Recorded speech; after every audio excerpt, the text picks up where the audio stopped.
tema Paskah Nasional pada malam ini yang telah menjadi kesepakatan semua aras gereja nasional yang tadi sudah disampaikan oleh Bapak Ketua Panitia, yaitu ia mendahului kamu ke Galilea, jangan takut.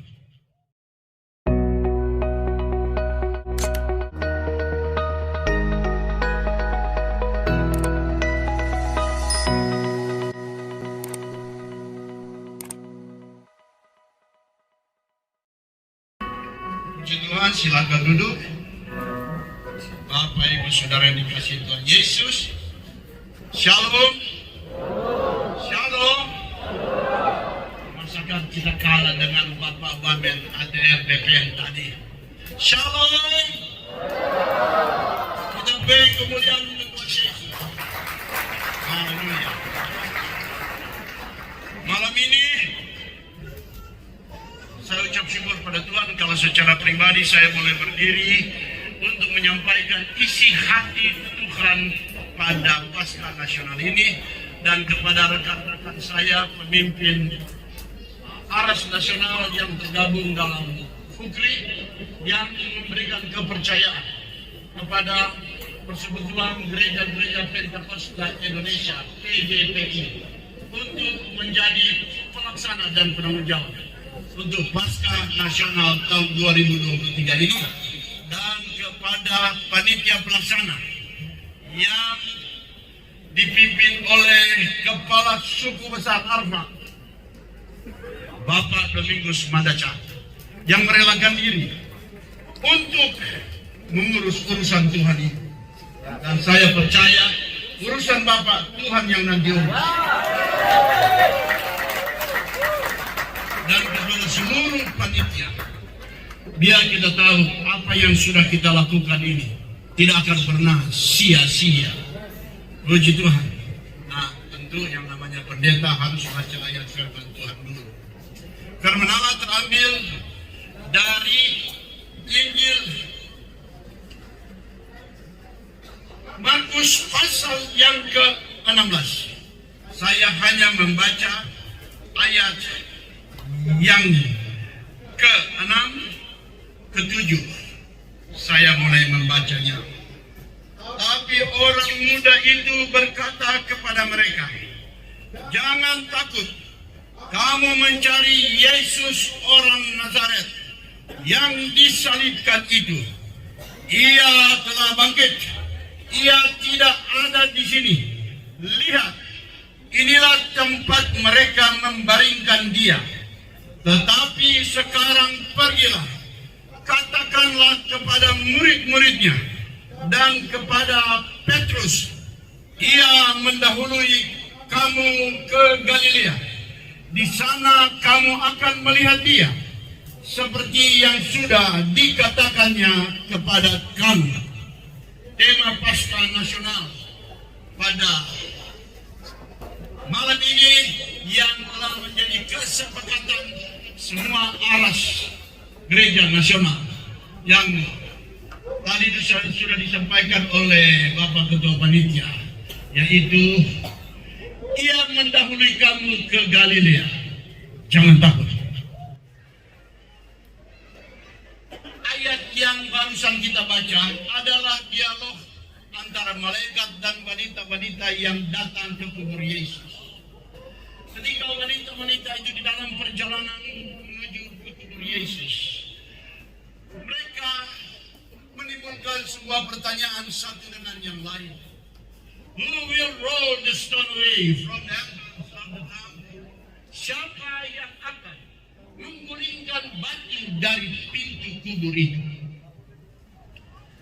Dan saya diberkati oleh yang disampaikan oleh sahabat saya, Bapak Pendeta Bomat Buto, tentang batu itu.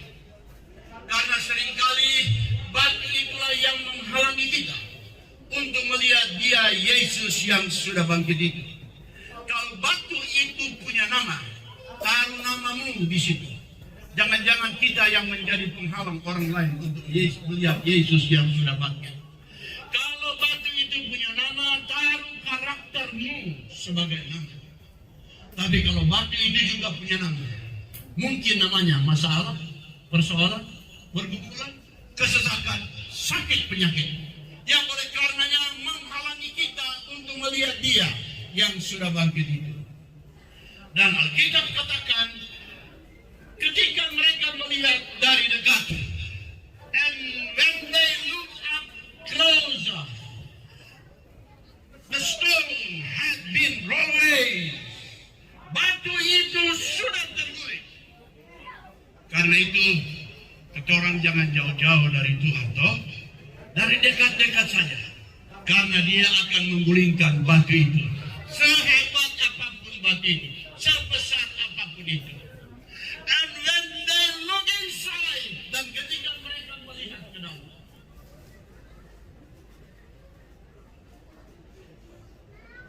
He is not there anymore. Dia tidak ada di sana lagi. Yang ada orang muda berpakaian berkilauan dengan kalimat, why do you look the living among the dead? Mengapa engkau mencari Dia yang hidup dari antara orang mati? He is not here. Dia tidak ada di sini. Because He has risen. Dia sudah bangkit. Menimbulkan pertanyaan sekarang. So where is He? The reason why. Di mana Dia yang sudah bangkit? Mengapa ini menjadi pertanyaan? Pertanyaan bahkan kekristenan di bangsa dan negara yang kita cintai. Ketika gereja dipersekusi,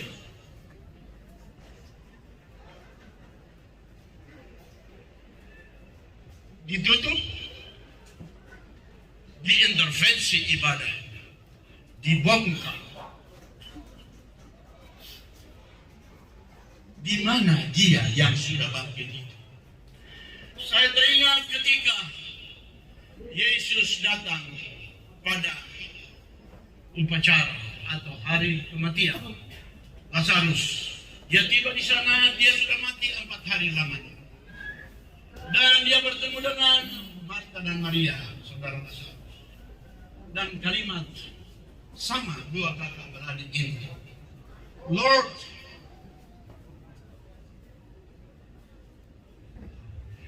if you were here, jika engkau ada di sini, my brother would not die. Saudaraku tidak mati. Kalau saya mau sederhanakan akan kalimat ini, kira-kira begini bunyinya. Lord, where are you? Tuhan, di manakah engkau berada? At the moment, Indonesian Christianity, Indonesian Church need you very much. Tuhan, di mana sesungguhnya engkau berada?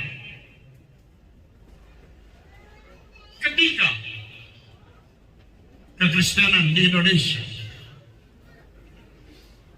memerlukan engkau sungguh. Tapi lepas dari pertanyaan ini, apakah Ia setelah Dia bangkit dari antara orang mati, kemudian Dia tidak berbuat apa-apa? Alkitab banyak mencatat tentang kehadiran Yesus setelah Dia bangkit. Dari sekian banyak Alkitab mencatat. Yang pertama, kira-kira di mana Dia ketika Dia sudah bangkit? Bukankah itu pertanyaan bagi rumah tangga yang letak? Ketika terjadi KDRT dalam rumah tangga, memang dia hanya berteriak, jangan aniaya saya, Tuhan tolong saya. Ketika seorang yang merasa gagal dalam hidupnya dan dia berkata, Tuhan, kenapa saya mengalami seperti ini? Ketika terjadi intoleransi, tentu doa ini juga yang disampaikan. Kalimatnya sederhana. Where are you, God? At the moment, I need you. Di mana engkau Tuhan? Di saat aku memerlukan. kemana-mana. Sekalipun dia ada di mana-mana, He's omnipresent. Dia maha hadir. Tapi yang pasti yang pertama, dia hadir di antara 2 atau 3 orang berkumpul atas namaku, kata Yesus. Kita di sini bukan cuma 2 atau 3 orang berkumpul. Bukan hanya 20 atau 30 orang yang berkumpul. Bukan hanya 200 atau 300 orang yang berkumpul. Bukan hanya 2.000 atau 3.000 orang yang berkumpul. Karena itu dipastikan dia Yesus ada di tempat ini. Dia ada di Manokwari. Dia ada di Papua Barat. Dia ada di tanah Papua. Dan jangan lupa, dia ada juga di Indonesia. Dan kalau dia ada, lantas apa karyanya? Saya cuma menyampaikan hal yang paling sederhana. Karena kita berkata di dalam Mazmur 22 ayat yang keempat, bahwa dia sesungguhnya yang maha kudus, bertakhta di atas puji-pujian umatnya. Jadi malam ini ada puji-pujian yang dinaikkan kepada Allah. Maka saya percaya kita sesungguhnya sedang merajut tahta Allah. Dan dia yang maha kuasa hadir dan bertakhta di atas puji-pujian umatnya. Dan dia bukan cuma sekedar hadir di atas tahta puji-pujian umat.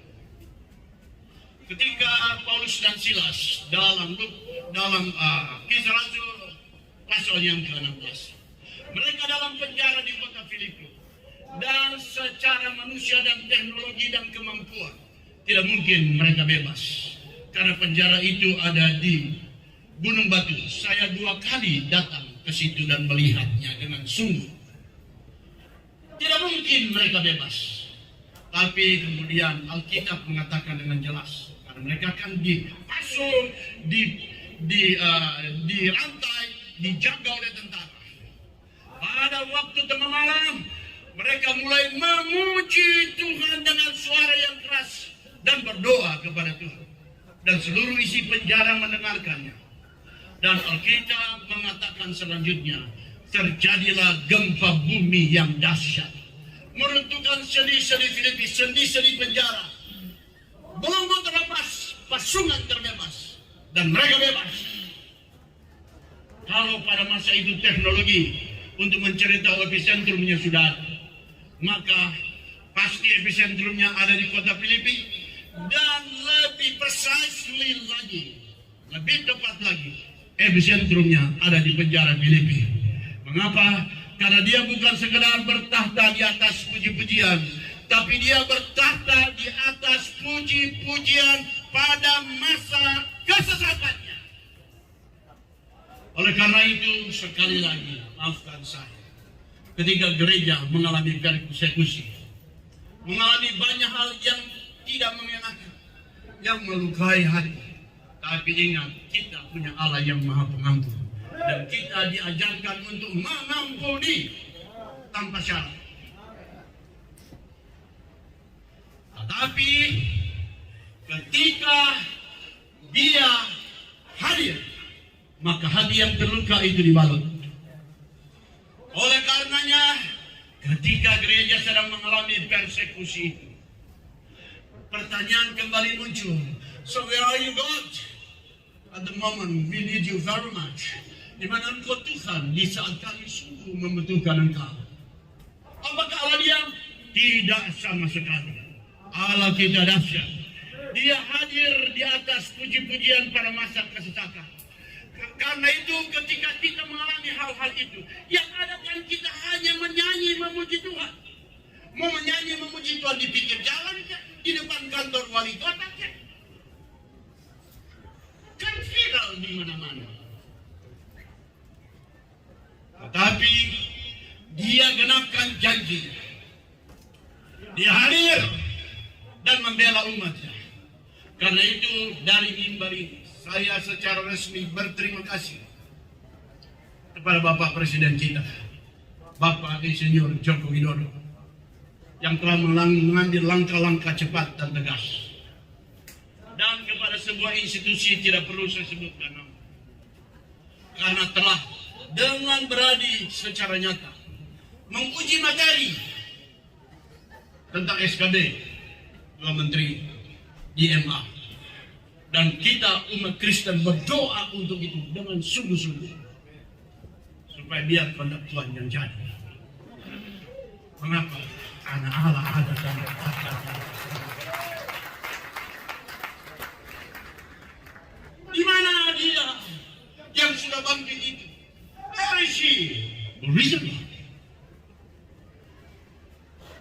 Dia ada bersama-sama dengan kita dalam situasi keadaan masalah sehebat apapun. Karena 1 Korintus 10 ayat yang ke-13 berkata bahwa pencobaan-pencobaan yang kamu alami adalah pencobaan yang biasa saja, yang tidak akan pernah melebihi kemampuanmu sebagai manusia.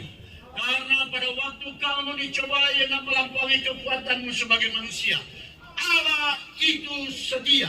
Sekali lagi, Allah itu setia. Dia tidak akan membiarkan kita dicobai melampaui kekuatan kita. Dia akan turun tangan untuk menolong kita, memberikan jalan keluar kepada kita, sehingga kita kuat untuk menanggungnya.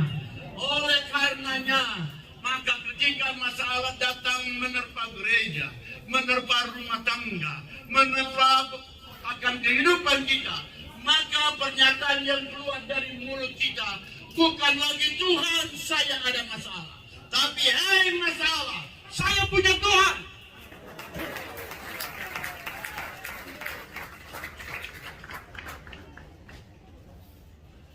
Ketika diputuskan untuk Paskah Nasional akan dilaksanakan di Manokwari, tantangan demi tantangan harus dilewati.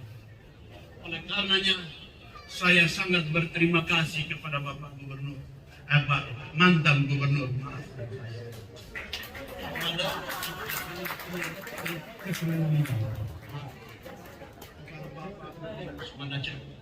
karena beliau berani mengambil keputusan untuk menerima tugas dan tanggung jawab. Pemimpin mesti model seperti ini, berani berdiri untuk bangsa.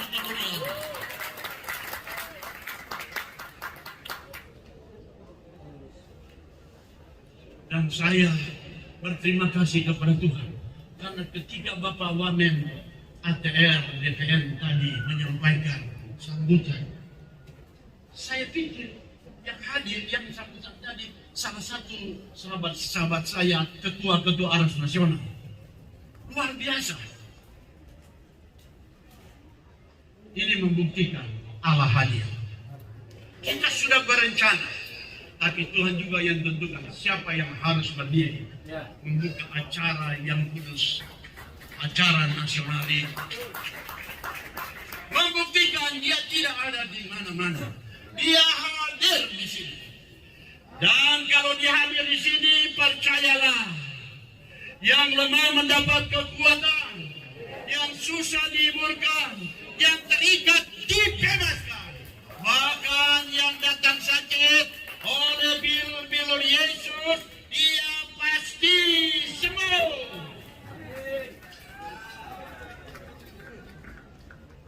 So, where is he, the reason why? Di mana dia yang sudah bangkit itu? Dia sedang menanti engkau dan saya untuk kembali kepadanya. Ketika dari dua anak yang hilang, satu hilang di dalam rumah, satu hilang di luar rumah. Ini kisah. Tapi yang hilang di luar rumah, ketika dia kembali kepada bapaknya setelah semua harta yang dia bawa habis, dia siapkan kalimat yang indah. Bapa, aku telah berdosa bagi Bapa dan sorga. Jangan jadikan aku lagi anak, tapi jadikan aku pembantu saja, hamba saja. Gak usah tinggal di kamar ber-AC lagi dengan makanan enak. Cukup di belakang saja, digigit nyamuk tidak apa-apa.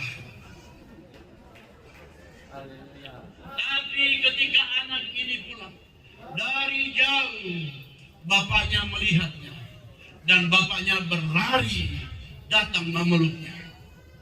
Saya pikir ini Bapak Manokwari. Ya. Dan ketika anak itu menyampaikan kalimat indah yang dia rancang, bapaknya nggak peduli tuh, dia langsung memerintahkan pembantu-pembantunya, ambil kasut yang terbaik, cincin yang terbaik, pakaikan kepada anakku jubah yang terbaik, karena anakku yang hilang ditemukan kembali, yang mati sudah bangkit kembali. Sesungguhnya tidak disebut siapa nama anak ini, tetapi kalau anak itu punya nama, apalagi dia punya fam, taruh namamu dan margamu. Dan ingat, dia tidak mau peduli apapun alasan yang engkau mau sampaikan kepada.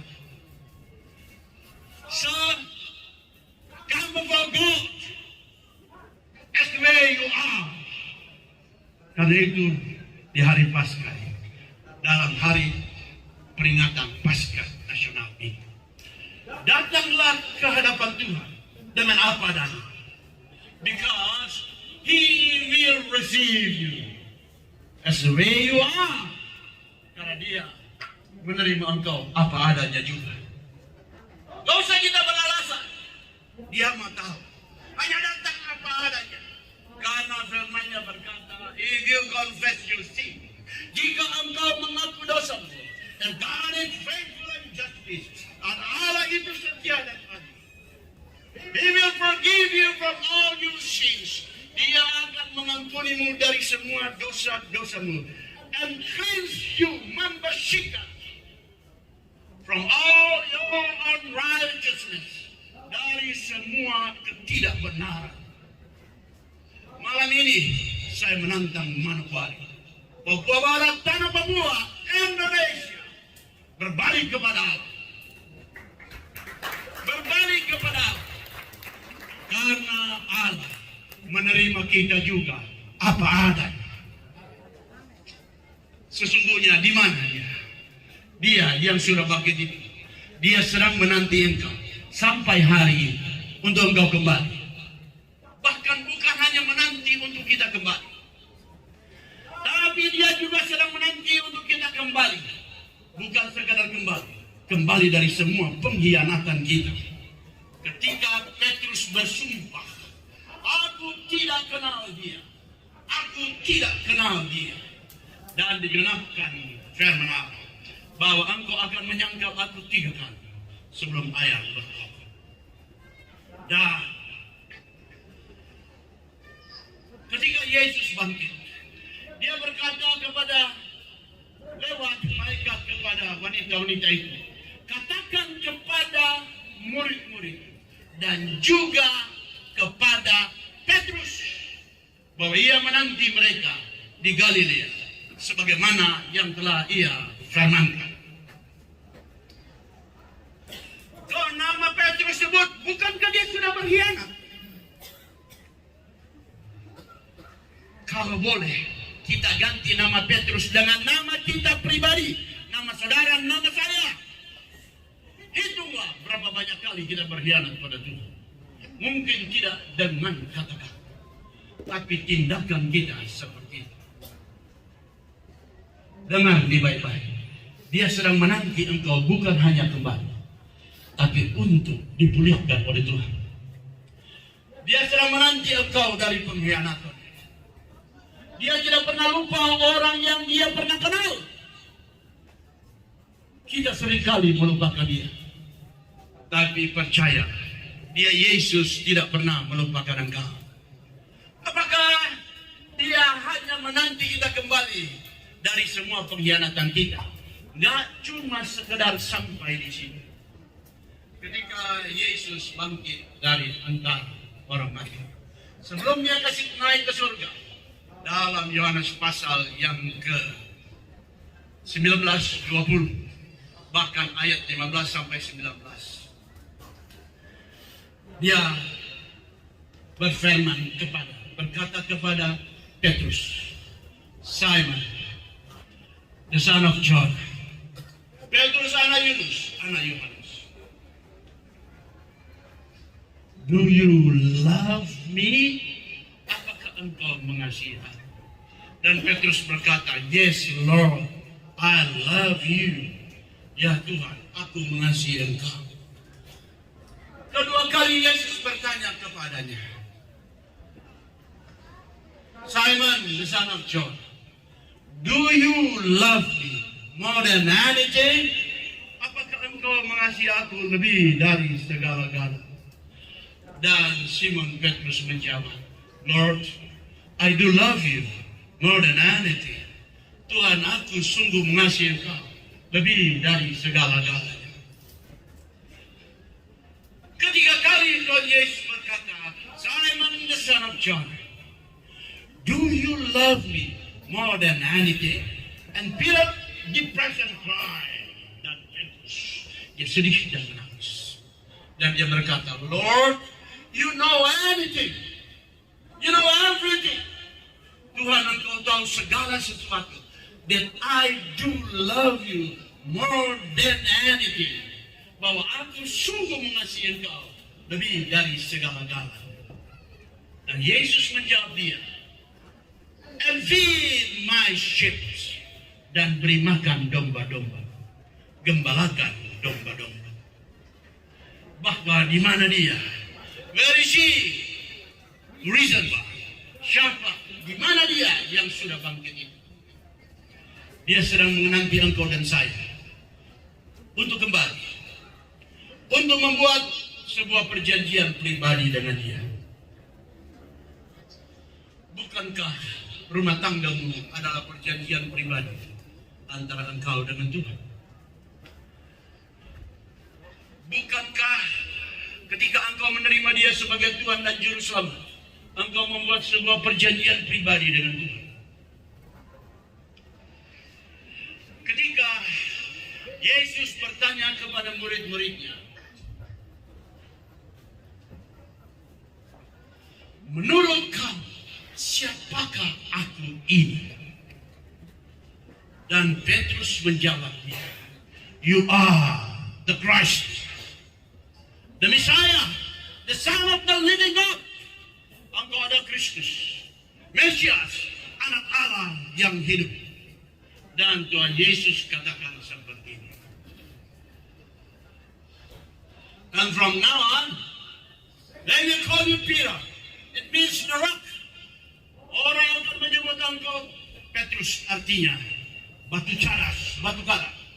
And upon this rock, di atas batu karang ini, I will build my church. Aku akan mendirikan gerejaku. And whatsoever you lose on earth will be lost in heaven. Apa yang engkau lepaskan di bumi akan terlepas di surga. Whatsoever you bind on earth will be bound on heaven.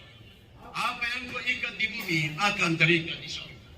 Because I will give you, karena aku akan berikan kepadamu, the key of the kingdom of heaven, kunci kerajaan surga.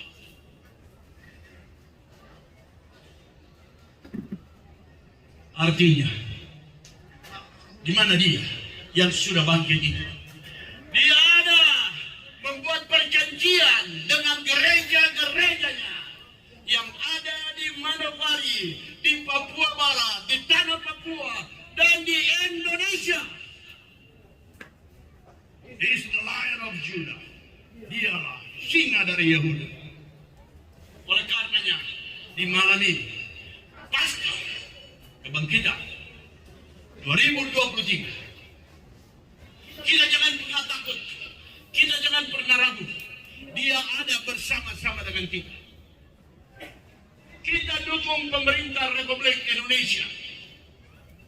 Tadi sudah disampaikan di tahun politik ini. Kita mendukung kebijakan Bapak Presiden tegak lurus, sehingga biar Indonesia boleh menuju kepada masyarakat adil dan makmur. dengan bertoleransi.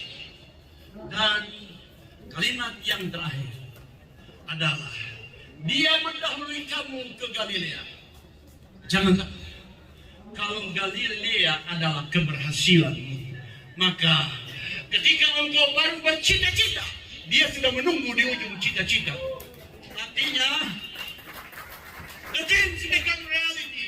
Mimpi menjadi kenyataan.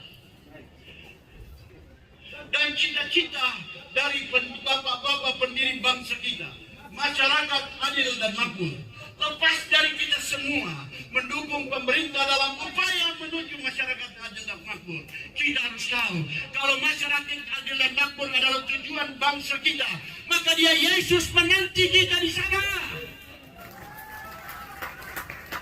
Karena dia bukan sekedar merestui, dia bukan sekedar menyertai, dia menanti di ujungnya. Kiranya Tuhan menolong bangsa kita Indonesia. Tuhan menolong Bapak Presiden Republik Indonesia dengan semua jajaran. Tuhan menolong Indonesia, menolong umat Kristen di Indonesia, menolong akar Papua Barat, tanah Papua, Manokwari, gereja-gereja, menolong panitia, menolong kita pribadi lepas pribadi. Dia ada di sini. Sudah ada.